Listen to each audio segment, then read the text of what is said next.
এটা কথা যে আজিৰ দিনটোত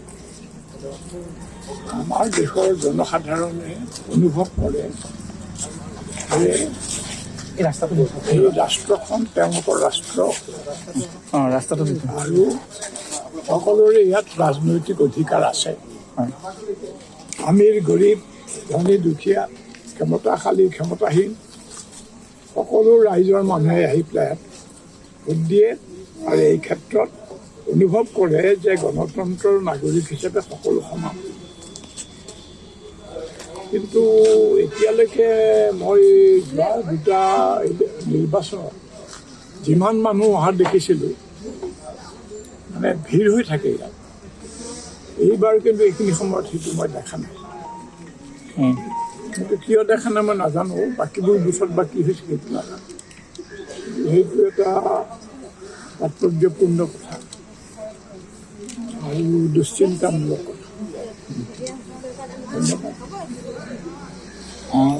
স্যাৰ, এই যে গণতন্ত্ৰৰ আপুনি আৰু আহ্বান জনাব নেকি? কাৰণ নতুন প্ৰজন্মৰ ভোটাৰেও ভোট দিব আহিছে, নতুন প্ৰজন্মৰ ভোটাৰে যথেষ্ট উৎসাহেৰে কিন্তু আহিছে ৰাতিপুৱা। হয়তো বতৰৰ কাৰণে অকণমান এতিয়া দেৰি হৈছে, সন্ধিয়ালৈকে সময় আছে।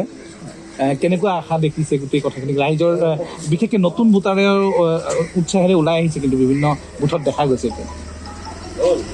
সেইটো এটা ভাল লক্ষণ যে তেওঁলোকে নিজৰ অধিকাৰ সম্পৰ্কে কিছু পৰিমাণে সচেতন হৈছে। সেইটোৱেই যথেষ্ট নহয়। সকলো পাৰ্টি মানে প্ৰাৰ্থীৰ গুৰুত্ব আছে, তাতকৈ বেছি গুৰুত্ব পাৰ্টি। গতিকে পাৰ্টিবিলাকৰ ভিতৰত নিজৰ পচন্দৰ পাৰ্টি নিৰ্বাচন কৰোঁতে তেওঁ সুস্থিৰভাৱে পৰিষ্কাৰভাৱে চিন্তা কৰিছে নাই, এইটো বৰ ডাঙৰ কথা।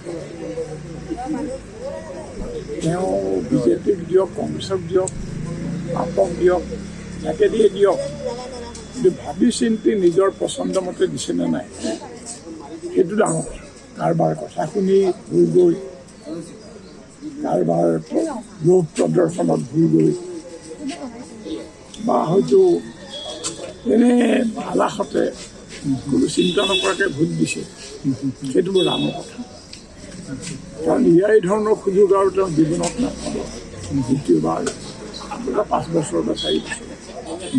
সেইকাৰণে নৱপ্ৰজন্মৰ প্ৰাৰ্থীবিলাকে যাতে সচেতনভাৱে চিন্তা কৰি ভোট দিয়ে, সেইটো বৰ ডাঙৰ কথা।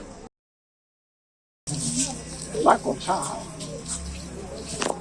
যে আজিৰ দিনটোত আমাৰ দেশৰ জনসাধাৰণে অনুভৱ কৰে যে এই ৰাষ্ট্ৰখন তেওঁলোকৰ ৰাষ্ট্ৰ আৰু সকলোৰে ইয়াত ৰাজনৈতিক অধিকাৰ আছে। আমিৰ গৰীব ধনী দুখীয়া ক্ষমতাশালী ক্ষমতাহীন সকলো ৰাইজৰ মানুহে আহি পেলাই ভোট দিয়ে আৰু এই ক্ষেত্ৰত অনুভৱ কৰে যে গণতন্ত্ৰৰ নাগৰিক হিচাপে সকলো সমান। কিন্তু এতিয়ালৈকে মই যোৱা দুটা নিৰ্বাচনত যিমান মানুহ অহা দেখিছিলোঁ মানে ভিৰ হৈ থাকে ইয়াত।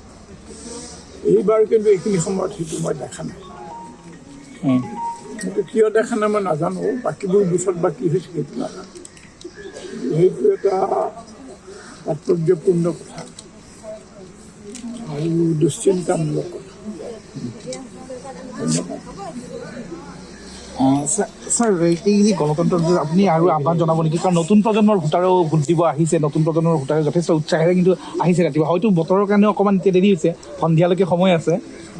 কেনেকুৱা আশা দেখিছে গোটেই কথাখিনি? ৰাইজৰ বিশেষকৈ নতুন ভোটাৰেও উৎসাহেৰে ওলাই আহিছে কিন্তু বিভিন্ন বুথত দেখা গৈছে।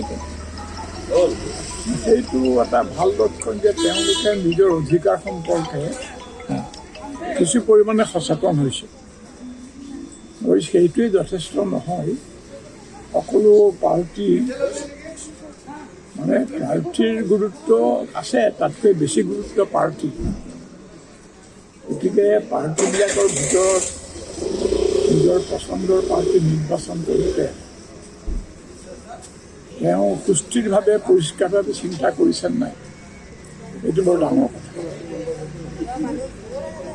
তেওঁ বিজেপিক দিয়ক, কংগ্ৰেছক দিয়ক, বাপক দিয়ক যাকে দিয়ে দিয়ক, কিন্তু ভাবি চিন্তি নিজৰ পচন্দ মতে দিছেনে নাই সেইটো ডাঙৰ কথা।